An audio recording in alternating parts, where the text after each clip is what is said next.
The morning sky was painted crimson as Elizabeth Hayes buried the last shovelful of dirt over her husband's grave, her trembling hands gripping the worn wooden handle of the spade. 3 months in Colorado territory, and all she had to show for it was a mound of freshly turned earth and a life shattered beyond recognition. Elizabeth's shoulders ached as she stabbed the shovel into the ground beside the grave. Sweat and tears mingled on her face, streaking through the dust that had settled on her skin during the lonely task. Thomas had been gone just 24 hours, typhoid fever claiming him with a swift cruelty that left her reeling. At 26, she was now a widow in a territory that showed little mercy to women alone. The rising sun cast long shadows across the small plot of land Thomas had purchased with such hope. The homestead consisted of little more than a modest cabin, a small barn, and 40 acres of land that needed more attention than one woman could possibly provide.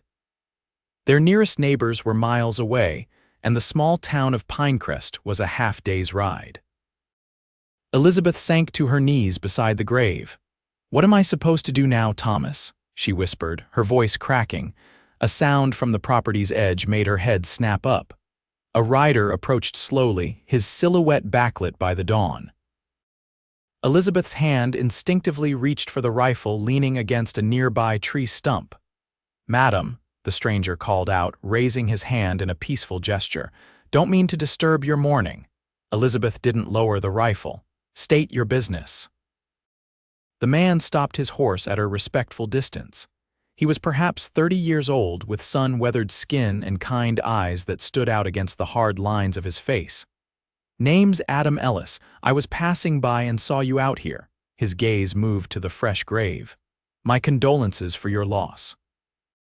"Thank you," Elizabeth replied stiffly, still not lowering her weapon. "But that doesn't explain why you're on my land." Adam dismounted slowly, keeping his hands visible. "I've been working cattle for the Double Bar Ranch about 20 miles south, was heading into Pinecrest when I saw you. Thought you might need some assistance." "I don't need charity," Elizabeth said, though her voice wavered slightly. The rifle was growing heavy in her hands. "Not offering charity, madam, just help." Adam's eyes traveled over the homestead, the untended fields, the roof of the barn that needed repair, the stack of firewood that wouldn't last a month. Losing someone is hard enough without having to shoulder everything else alone. Elizabeth finally lowered the rifle, exhaustion overtaking her wariness. "My husband's name was Thomas Hayes. Typhoid took him yesterday." Adam removed his hat in respect. "And you dug his grave yourself," she nodded, looking down at her blistered hands. "That's a mighty difficult task." "Shows your strength." He paused, then added, "Let me help you back to your home. You look like you could use some rest and maybe some hot coffee." Elizabeth hesitated, then nodded slowly. The weight of her grief and the physical toll of digging the grave had left her drained. "I have coffee," she said softly. Adam led his horse as they walked back to the cabin in silence. Elizabeth was aware of how disheveled she must look, her dark hair falling from its pins, her dress stained with dirt and sweat. But appearances seemed trivial in the face of everything she'd lost. The cabin was simple but had been made with care. Thomas had built it with his own hands after they'd arrived from Ohio. Elizabeth stoked the fire in the small iron stove while Adam tethered his horse. "Been out here long?" Adam asked when he entered, hanging his hat on a peg by the door. 3 months. Elizabeth measured coffee into the pot. "Thomas wanted to build something of our own, said Ohio was too crowded with memories of the war." Adam nodded. "Many men came west for the same reason. Did you fight?" Elizabeth asked, partly out of curiosity and partly to keep the conversation away from her current situation. 2 years with the Union, Pennsylvania 11th. Adam's voice was steady, but his eyes reflected the shadows that many veterans carried. "Your husband?" "Ohio volunteers." "He came back different." Elizabeth didn't elaborate further as she placed the coffee pot on the stove. "We thought Colorado would give us a fresh start." Adam's gaze swept the cabin again. "It still can for you." Elizabeth turned to face him, anger suddenly flaring. "How?" I'm alone with 40 acres I can't possibly work, winter coming on, and barely enough savings to last 2 months. Her voice broke. Thomas had the dream I just followed. Dreams can change, Adam said quietly, and you don't have to face this alone. What are you suggesting, Mr. Ellis? That I pack up and head back east, admit defeat? No. Adam met her gaze steadily. I'm suggesting you let me help you live again, stay and fight for what you and your husband started, but accept help when it's offered. Elizabeth stared at him, caught between pride and desperation. Why would you help a stranger? Because I've been where you are, lost and alone in a place that doesn't forgive weakness. Adam's expression softened. After the war, I had nothing left. Someone helped me find my footing. I'm just passing that kindness along. The coffee began to boil, and Elizabeth turned away to compose herself. I can pay you something for your labor, not much, but we can discuss that later, Adam interrupted gently. For now, just point me to what needs doing most urgently. Elizabeth poured 2 cups of coffee. The roof on the barn is leaking. Thomas was going to fix it before. She couldn't finish the sentence. I'll start there, Adam said, accepting the coffee. They sat in silence for a few moments, the reality of Elizabeth's situation settling between them. She had no idea if she could trust this stranger, but something in his steady gaze told her he understood loss in a way few others could.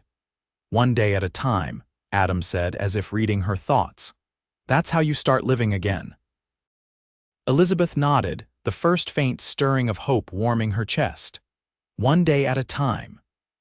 Adam stayed for 3 days, repairing the barn roof, chopping enough firewood to last through the early winter, and helping Elizabeth assess what needed to be done before the cold weather set in. He slept in the barn, respecting her privacy and the newness of her widowhood. On the morning of the 4th day, Elizabeth woke to find him saddling his horse. You're leaving, she said, standing in the doorway of the cabin, wrapping her shawl tighter around her shoulders against the morning chill. Got to report back to the double bar, Adam explained, cinching the saddle, but I'll be back in a week if that's agreeable to you. There's still the north fence to repair, and we should bring in what's left of the vegetable garden before the first frost. Elizabeth felt an unexpected pang at the thought of his departure. His presence had been comforting not just for the work he'd done, but for the quiet companionship he offered. He never pushed her to talk about Thomas or her grief, but he listened when she needed to share memories. That would be helpful, she admitted. I can pay you a fair wage now that I've had time to go through our accounts. Adam shook his head. Keep your money for supplies and seed for spring planting. Consider my help a neighborly gesture. Neighbors typically live closer than 20 miles away, Elizabeth said with the ghost of a smile. In these parts, 20 miles is practically next door. Adam's eyes crinkled at the corners. Besides, I've been thinking about asking Mr. Patterson at the double bar for a change in duties, maybe something closer to Pinecrest. Elizabeth felt her cheeks warm slightly. That's a considerable change just to help a stranger with her homestead. You're not a stranger anymore, Mrs. Hayes. Adam mounted his horse, and everyone needs purpose. Helping you gives me that. As she watched him ride away, Elizabeth realized she'd gone almost a full day without being overwhelmed by grief. The pain was still there, a constant ache beneath her ribs, but Adam had shown her it was possible to keep moving forward despite it. True to his word, Adam returned the following week. He brought supplies from town: coffee, sugar, flour, and a newspaper. Elizabeth was surprised at how eagerly she greeted his arrival, having spent the intervening days continuing the work he'd started and thinking about their conversations. Over the next month, a pattern developed. Adam would arrive every few days, stay for 2 or 3, then return to his duties at the double bar. Each time he visited, Elizabeth noticed more about him: the way he always cleaned his boots before entering her cabin, how he hummed quietly while he worked, the gentleness with which he treated her small flock of chickens. As October turned to November, Elizabeth found herself looking forward to his visits with increasing anticipation. One evening, As they sat by the fire after a day spent reinforcing the cabin for winter, she finally asked the question that had been on her mind. "Don't you have family somewhere wondering where you spend all your time?" Adam stared into his coffee cup. "Had a wife and son back in Pennsylvania, lost them both to influenza while I was fighting at Gettysburg." His voice was steady, but Elizabeth could hear the carefully controlled pain. "Been on my own since '64. Elizabeth's heart ached for him. "I'm sorry, I shouldn't have pried. It's not prying, it's a fair question." Adam looked up at her. "Grief changes shape over time. It doesn't disappear, but it becomes something you can carry without being crushed by it. Does it?" Elizabeth whispered, "Sometimes I feel like I'm just pretending to be alive." "That's how it starts," Adam said gently. "You pretend until one day you realize you're not pretending anymore." Their eyes met across the small table, and Elizabeth felt something shift between them, a recognition of shared pain that created a bond deeper than mere friendship. The first snow came early that year, a mid-November storm that dropped nearly a foot of snow overnight. Elizabeth woke to find the world transformed into a pristine white landscape. Her first thought was of Adam, who had planned to arrive that day. She hoped he'd had the sense to delay his journey. By noon, worry had settled into her stomach. The snow continued to fall, and there was no sign of Adam. Elizabeth busied herself with indoor chores, trying not to think about the dangers of traveling in such weather. As dusk approached, she heard a commotion outside. Rushing to the door, she saw Adam dismounting from his horse, both of them covered in snow. "You fool." She called out, relief making her voice sharp as she trudged through the snow toward him. "You could have frozen to death and miss our chess game." Adam's smile was strained with cold. "Not a chance." Elizabeth helped him stable his horse, noticing how Adam's hands trembled with cold as he removed the saddle. Inside the cabin, she insisted he change into some of Thomas's dry clothes while she prepared hot food and coffee. "You took a terrible risk," she scolded as Adam emerged from behind the privacy screen wearing Thomas's flannel shirt and trousers. The sight gave her a strange jolt, grief mingled with something else she wasn't ready to name. "I gave my word I'd be here," Adam said simply, accepting the steaming cup she offered. "Your word won't mean much if you're dead," Elizabeth retorted, but there was no real anger in her voice, only concern. They ate in comfortable silence, the storm raging outside making the cabin feel especially snug. After the meal, Adam set up the chessboard as had become their custom. "I've been thinking," he said casually as they played. "The double bar is cutting back for winter." "Not enough work for all the hands." Elizabeth looked up sharply. "They've let you go." "Not exactly. Mr. Patterson offered me a choice: less work at reduced pay or a full release to seek other opportunities." Adam moved his knight. "I chose the latter." Elizabeth's heart sank. "Will you be heading to Denver then? I hear there's always work in the city." "Actually, I was wondering if you might consider a business arrangement." Adam met her eyes across the board. "This homestead needs a full-time worker to be viable. You need help and I need employment." "You want to work for me?" Elizabeth asked, surprised. "With you," Adam corrected. "A partnership. I provide the labor, you provide the land. We split whatever profits come." Elizabeth considered the proposal. Having Adam here permanently would solve many practical problems. But it would also mean allowing him further into her life, a prospect that both frightened and thrilled her. "People would talk," she said finally. "A widow living with an unrelated man." "We could build a separate cabin for me," Adam suggested.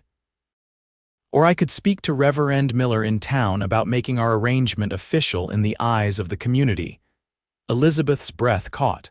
"What exactly are you proposing, Mr. Ellis?" "A practical arrangement," Adam said carefully. "A partnership on paper that would protect your reputation and secure both our futures." He hesitated. "Nothing more than that unless—" "Unless," Elizabeth prompted when he didn't continue. Adam's eyes held hers. "Unless someday you wanted something more." The chess game forgotten, Elizabeth stood and walked to the window, looking out at the swirling snow. Her thoughts were equally turbulent. Was she ready to consider any kind of future that didn't include Thomas? "I can't replace him," Adam said quietly from behind her. "I would never try to. But I think we could build something good here, Elizabeth, something that honors his memory while allowing us both to live again." Elizabeth turned to face him. "I need time to think." Adam nodded. "Of course. The offer stands whenever you're ready to decide." The storm lasted 3 days, during which Adam slept on a pallet near the stove while Elizabeth took the bed behind the privacy screen. They maintained a careful distance, both physical and emotional, as Elizabeth wrestled with her decision. On the 4th morning, the sun broke through the clouds, revealing a transformed landscape. Elizabeth stepped outside, breathing deeply of the crisp air. Adam joined her, standing close but not touching. "It's beautiful," she said, looking at the snow-covered fields that stretched to the pine forest beyond. "It is," Adam agreed, though he was looking at her rather than the scenery. Elizabeth felt his gaze and turned to meet it. "I've been thinking about your proposal." And his expression was carefully neutral. "I can't enter into a marriage of convenience," Elizabeth said firmly. "Even a paper marriage deserves more respect than that." Adam's shoulders stiffened slightly. "I understand. But," Elizabeth continued, "I would welcome your help as a partner in this homestead. Perhaps we could draw up a proper business agreement, and if over time our feelings change." She left the thought unfinished. A slow smile spread across Adam's face. "That sounds like a fine arrangement, Mrs. Hayes." "Elizabeth," she corrected him. "If we're to be partners, you should call me Elizabeth." Winter settled over the homestead, bringing both challenges and unexpected joys. Adam built a small cabin for himself about 50 yards from the main house, though he spent most daylight hours working alongside Elizabeth. They developed an easy rhythm, dividing tasks according to ability and discussing plans for spring planting during the long evenings. Christmas approached, and with it came a softening in their relationship. Adam began joining Elizabeth for dinner every evening, and their conversations gradually moved from practical matters to personal histories and hopes for the future. On Christmas Eve, Adam arrived at the main cabin with a small package wrapped in brown paper and tied with twine. "I'm not much for fancy wrapping," he apologized, handing it to Elizabeth. She unwrapped it carefully to find a carved wooden music box. When she opened it, a delicate melody played "Beautiful Dreamer." "Adam," she breathed, touched beyond words. "It's beautiful. How did you made the box myself?" "The mechanism came from Mr. Peterson's store in Pinecrest." Adam looked pleased at her reaction. "Do you like it?" "It's perfect," Elizabeth said, feeling tears gather in her eyes. "I have something for you as well." She retrieved a package from beneath her bed, a new wool scarf she had knitted over the past weeks, working on it secretly after Adam returned to his cabin each night. Adam ran his fingers over the careful stitches. "No one's made me anything by hand since my mother died," he said quietly. "Thank you, Elizabeth." Their eyes met, and Elizabeth felt a warmth spread through her chest that had nothing to do with the fire crackling in the stove. Adam stepped closer, his hand reaching up to brush a strand of hair from her face. "May I?" he asked softly. Elizabeth nodded, her heart racing as Adam leaned down and pressed his lips to hers in a gentle kiss. It was brief and tender, but it awakened feelings she had thought buried with Thomas. When they parted, Adam rested his forehead against hers. "I didn't plan for this to happen," he whispered. "Neither did I," Elizabeth admitted, "but I'm not sorry that it has." That night, after Adam returned to his cabin, Elizabeth sat by the window, watching the moonlight reflect off the snow. She no longer felt like she was betraying Thomas by allowing these new feelings to grow. Instead, she felt a profound gratitude that life had given her a second chance at happiness. January brought brutal cold and storms that kept them largely confined to the homestead. Adam moved his bedroll into the main cabin during the worst weather, still maintaining separate sleeping areas, but sharing the warmth of the stove. Their relationship continued to deepen, both acknowledging the growing feelings between them, but taking things slowly out of respect for Elizabeth's recent widowhood. By February, they had begun planning in earnest for spring. Adam suggested diversifying beyond the wheat Thomas had intended to plant, adding vegetables for both their use and to sell in Pinecrest. Elizabeth contributed her knowledge of medicinal herbs, proposing a small garden dedicated to plants she could dry and sell to the town doctor.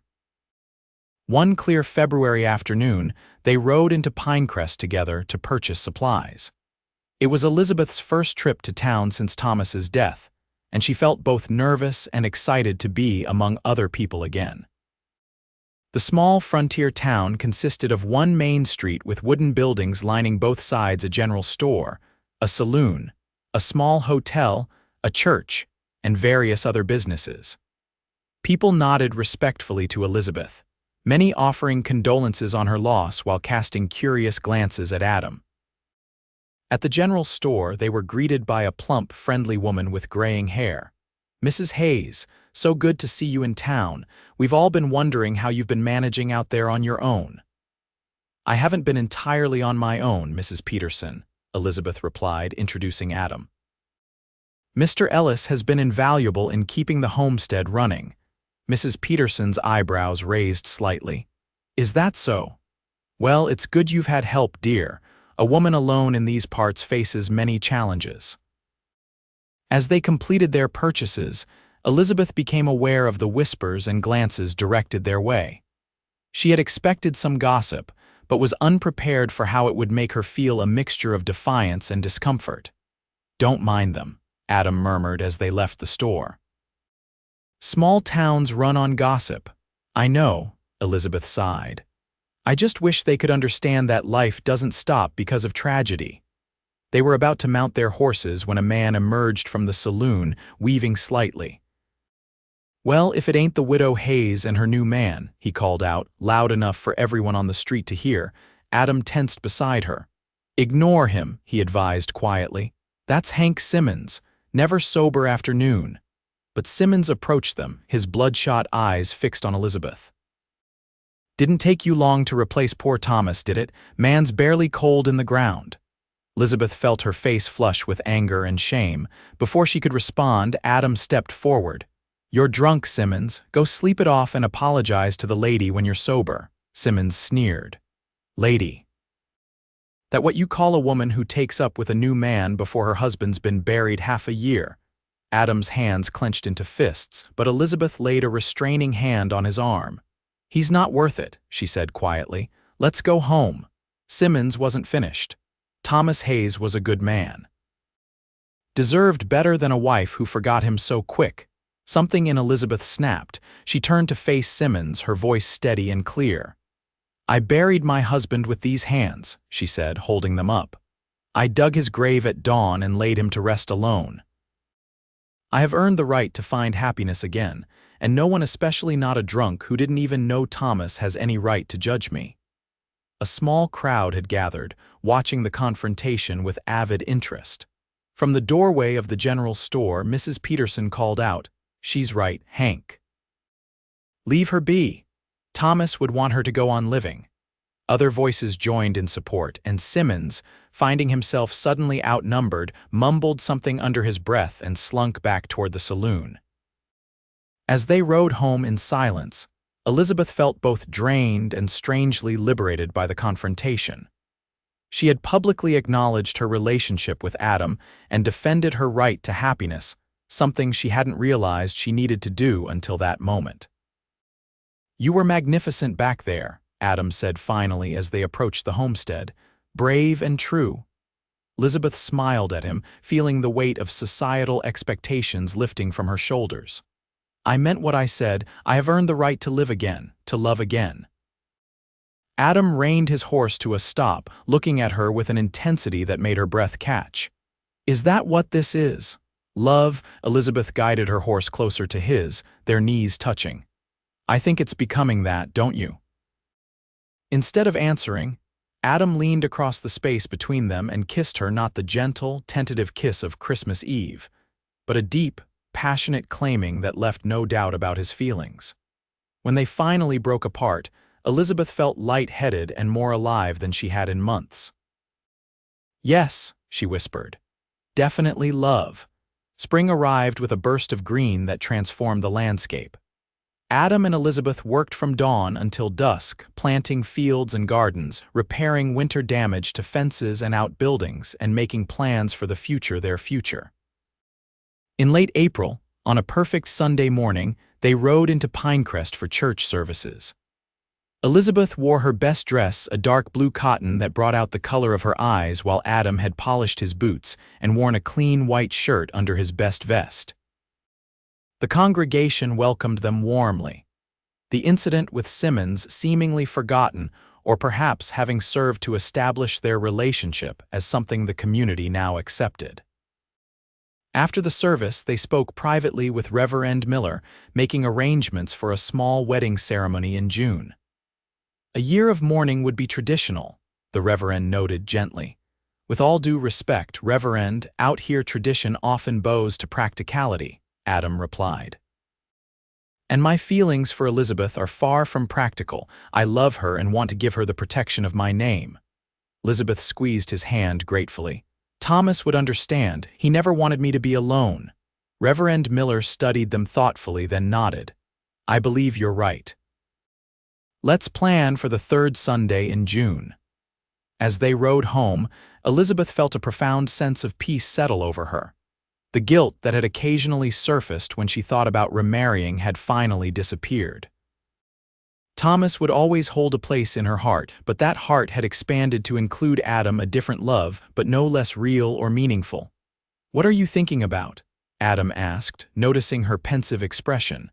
About how life takes unexpected turns, Elizabeth replied. A year ago, I could never have imagined being here feeling this way. Regrets? Adam's voice was carefully neutral. Elizabeth shook her head firmly. Not one. Sorrow for what I've lost, yes, but so much gratitude for what I've found. She looked at him, her eyes shining. You helped me live again, Adam, just like you promised that first morning. Adam reached across to take her hand. And you did the same for me. I was just existing before I met you, going through the motions. Now I have purpose, hope. Hope, Elizabeth repeated softly. That's it exactly. They continued toward home, their home hand in hand, the future stretching before them like the open Colorado sky, vast with possibility and bright with promise. The wedding took place, as planned, on a perfect June day. The entire community of Pinecrest turned out for the ceremony, held in the small white church with wildflowers decorating every available surface. Elizabeth wore a simple cream-colored dress with lace trim, and Adam looked handsome in a new suit purchased for the occasion. As they exchanged vows, Elizabeth thought of the journey that had brought her to this moment, the grief that had nearly consumed her, the unexpected arrival of a kind stranger at dawn, and the slow, beautiful awakening of her heart to new love. I now pronounce you husband and wife, Reverend Miller declared, beaming at them. Mr. and Mrs. Ellis. Adam kissed her with tender reverence, and the congregation erupted in applause. As they walked back down the aisle, Elizabeth caught sight of the newly installed stained glass window at the back of the church, a memorial to Thomas that she and Adam had commissioned together, acknowledging the past while embracing their future. Outside, the community had prepared a celebration with tables of food, music, and dancing. As Adam led Elizabeth in their first dance as husband and wife, she leaned close to whisper, "Thank you for stopping that morning." "Thank you for not shooting me," he replied with a grin, spinning her under the Colorado sky. Life would never be without challenges. The homestead would demand constant work. The weather would not always cooperate, and sorrows would inevitably come again. But as Elizabeth looked up at her new husband, she knew with absolute certainty that whatever came next, they would face it together. The dawn that had seen her bury Thomas had seemed like an ending. Instead, it had been the beginning of an unexpected journey back to life and love. A journey that had taught her the most important lesson of all, that the heart, like the fertile Colorado soil, could heal and grow again after even the harshest winter.